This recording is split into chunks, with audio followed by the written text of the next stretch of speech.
President Cyril Ramaphosa has called on South Africans to exercise your hard-won right to vote by ensuring that they do vote on the 29th of May. He was speaking during the official Human Rights Day commemorations in Sharpeville today. Ziyanda Ngcobo has that report.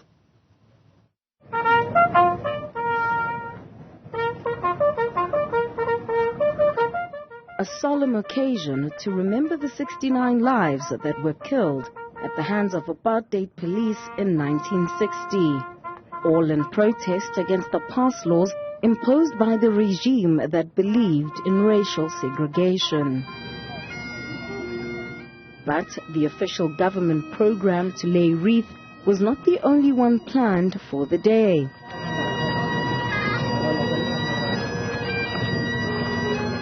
The Pan-African Congress led a group of opposition parties to have their own wreath-laying ceremony.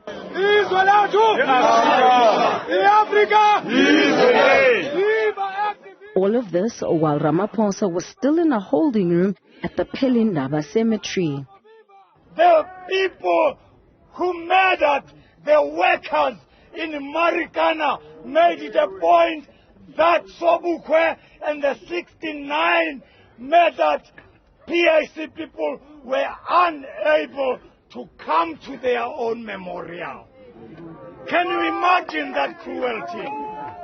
We stand here today across multiple parties and say the blood that was spilled here shall never be forgotten, as the outgoing president wants to expropriate it for themselves.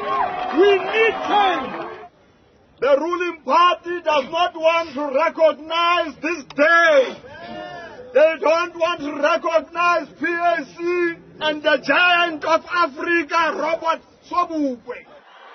Later, at the stadium where the main event was taking place, the president's speech was disrupted at least 3 times because of a power outage.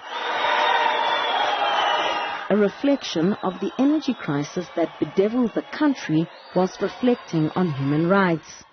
Mr. President, firstly, just to apologize, there was a power outage. The generators were taking time to connect. Ramaphosa's message this Human Rights Day placed emphasis on the economy and job creation. Our economy has changed. More and more people have been able to exercise the right to freely choose their trade and occupation. And our economy has trebled over the number of years. While unemployment still remains unacceptably high, the number of South Africans in employment has more than doubled in the last 30 years. The president used the platform to reflect on 30 years of democracy and the right to vote. Kadi 29 May, rea dikgethong hape. Ke nako eo lona batho ba mona le South Africa kaofela mo re tlameileng hore tokelo ena ya rona ya ho vouta re lo e sebedisa hore mang le mang abone hore rona re le batho ba mona South Africa re na le to. Ramaphosa admits that the rights which residents of Sharpeville fought for and those enshrined in our constitution have not yet been fully realized for all South Africans. For Newzroom Africa on channel 405, I'm Ziyanda Ngcobo in Sharpeville in the Vaal.